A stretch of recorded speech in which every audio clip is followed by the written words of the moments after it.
Bonjour, j'aimerais pouvoir profiter de cette occasion pour pouvoir vous parler de l'iPad 2, le remplaçant de la fameuse tablette d'Apple qui était donc déjà sortie sur une première génération. Donc je viens de recevoir ici cet iPad 2. Comme vous pouvez le constater, il est encore dans son emballage, il est tout neuf. Donc première des choses que l'on peut constater avec l'iPad 2, c'est qu'il est effectivement plus fin que son prédécesseur.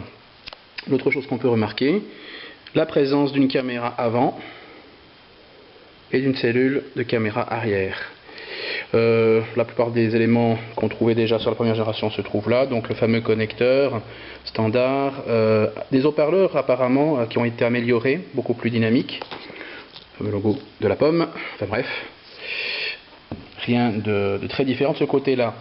Dans l'emballage, eh bien, on retrouve le fameux système de chargement d'Apple. D'accord. Donc là, il s'agit de la prise suisse qui se met comme ceci, donc système coulissant.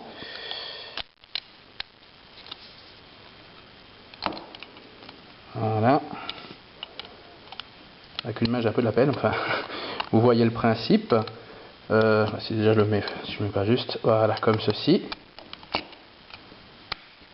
Et voilà.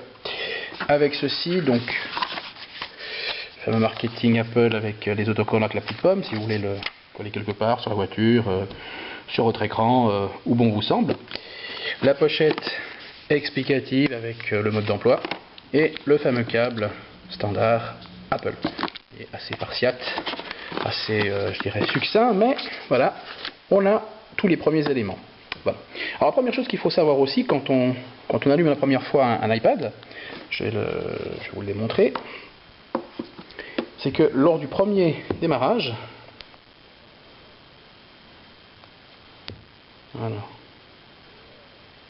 voilà, donc, vous allez pouvoir le constater, la première chose qu'il va nous demander, eh bien, c'est de pouvoir en fait l'activer. C'est une des premières choses qu'il faut faire.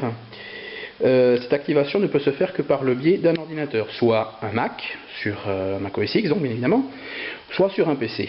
Et cette activation se fait par le biais du programme iTunes. Donc vous voyez, justement là, il nous demande de pouvoir nous mettre sur iTunes. Désolé si l'image est un peu tremblante. Donc là, évidemment, tant qu'on ne l'active pas, on ne peut pas s'en servir. Donc maintenant, nous allons activer cet iPad. Voilà. On peut voir qu'effectivement, mon ordinateur Windows a détecté la présence d'un nouvel appareil. Donc voilà, c'est câblé. On va pouvoir être en mesure de pouvoir assister dans un petit instant justement à l'allumage pratiquement automatique de l'iPad. Donc là, je n'ai pas besoin de l'allumer moi-même parce qu'il va s'allumer tout seul dès qu'il est câblé en fait sur l'USB. Et au moment où le pilote est totalement installé sur l'ordinateur, nous devrions le voir apparaître ici dans la liste. Et là, on pourra commencer donc à le configurer et surtout l'activer pour sa première utilisation. Et voilà. Donc voilà, il est apparu.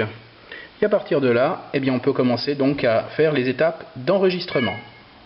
Donc là, on peut voir effectivement que, et voilà, sur l'iPad, donc, les premières informations sont arrivées. Voilà. Il est prêt à fonctionner. Donc là, je vais faire les premières étapes de configuration. Elles sont assez simples. La première des choses et la plus importante, c'est d'enregistrer votre iPad. Vous avez un bouton enregistrer ici dessus.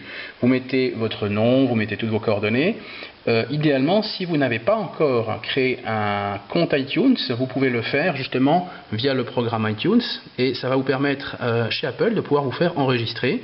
Vous avez ici une section Store dans le programme. Et normalement, vous avez la possibilité en bas de pouvoir donc vous connecter. Et par ce biais-là, si vous n'avez pas de compte, vous avez juste en dessous l'option créer un compte. Faites-le, c'est ce qui va vous permettre de pouvoir vous enregistrer auprès d'Apple et de bénéficier du support nécessaire pour votre appareil. Voilà. Voilà. Maintenant que nous avons activé l'iPad, on peut faire un petit comparatif entre l'iPad 1 et l'iPad 2. Donc, prime abord, il n'y a pas de grosse différence, si ce n'est que si on regarde bien, on note davantage ici la bordure métallique de l'iPad 1, tandis que l'iPad 2, c'est vraiment extrêmement fin, on ne voit absolument rien. L'autre élément également assez important étant bien évidemment le comparaison avec l'épaisseur. Donc ici l'iPad 1, on peut voir que le dos est légèrement bombé à l'arrière de l'iPad 1. Le poids, indéniablement le poids de l'iPad 1 fait la différence par rapport à l'iPad 2 qui lui est beaucoup plus fin. Donc on va pouvoir le comparer tout de suite. Voilà.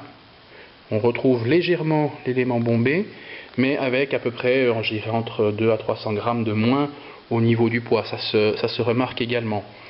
Les boutons sur le côté se retrouvent exactement au même endroit, donc là il n'y a pas de différence spécifique. On a le système de verrouillage, le volume. Ici donc en haut, bien évidemment, la partie son.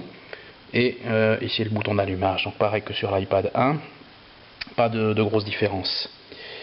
Au niveau différence matérielle, bien évidemment, c'est là où Apple a fait une grosse différence, puisque ici nous avons un système qui est monocore, et ici nous avons un système avec le nouveau chipset A5, donc dual-core, beaucoup plus rapide.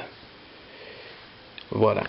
Donc là, on peut voir qu'effectivement, une petite amélioration au niveau du contraste sur l'iPad 2. J'ai remarqué que le contraste au niveau de l'image, la qualité des couleurs, je dirais, est sensiblement meilleure que par rapport à l'iPad 1. Voilà. Donc en dehors de ça, pas de très grosse différence, si ce n'est comme je l'ai mentionné juste avant, l'iPad 1 ne dispose pas de caméra, tandis que l'iPad 2, eh bien, nous retrouvons ici justement la partie FaceTime et la fameuse petite icône de caméra que l'on retrouve aussi sur l'iPhone 4.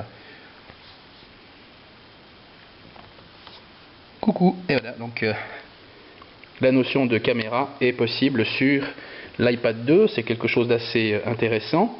Tout comme sur l'iPhone 4, on a ici un petit bouton pour hop, passer sur la vidéo donc arrière, donc sur caméra sur le senseur arrière.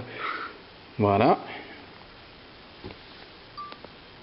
Et l'autre élément intéressant que nous avons, c'est au niveau des programmes qui sont fournis pour la vidéo, eh bien nous avons une application spécifique vidéo qui est fournie avec, si je la retrouve. Un instant. Voilà, alors vidéo. Voilà, c'est l'application Photobooth. Voilà, donc il y a 2-3 effets assez sympathiques que l'on peut retrouver ici, sur lesquels on peut jouer. Typiquement là, regardez. Oula, voilà, caméra thermique. Assez sympathique comme système. On peut à tout moment bien entendu changer et puis partir sur d'autres effets qui sont disponibles. Voilà, donc ça c'est une des améliorations. Bien entendu, l'une des applications recommandées ici, c'est iMovie, bien évidemment, que vous pouvez également télécharger sur l'Apple Store. L'une des améliorations également qui a été faite par rapport à l'iPad 1, c'est bien entendu la partie vidéo. Au niveau de la qualité d'image, l'iPad 1 est très bon déjà, je trouve, mais l'iPad 2 effectivement a apporté une nette amélioration et on le retrouve essentiellement dans la partie des jeux. Donc, un exemple peut-être que je peux prendre sur un jeu qui graphiquement n'est pas trop mauvais, voilà, on peut prendre le jeu de Spider-Man. Voilà.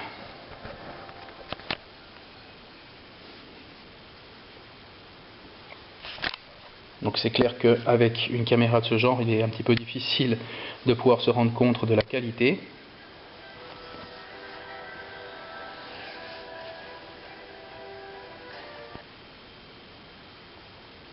Voilà, non, mais on a vraiment affaire à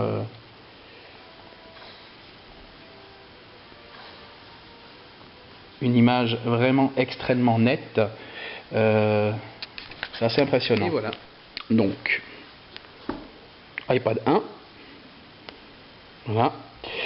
Vous avez sûrement peut-être constaté que Apple a annoncé lors de la sortie de l'iPad 2 le smart cover avec des accroches magnétiques et possibilité de pouvoir mettre en réveil ou en stand-by quand on ferme l'étui. La plupart des remarques viennent maintenant sur les forums sur le smart cover. Sympathique comme idée, mais les étuis en cuir déteignent et en plus de ça, tous les étuis, y compris ceux qui sont en polyuréthane, laissent des marques sur l'écran. Donc pas vraiment top. J'ai préféré quelque chose d'assez simple, peut-être au niveau de la protection, puisque j'ai également un support pour tenir l'iPad 2, comme je le faisais d'ailleurs avec l'iPad 1 au bureau. Ça me permet de le tenir debout et de pouvoir travailler éventuellement dessus avec quand j'en ai besoin.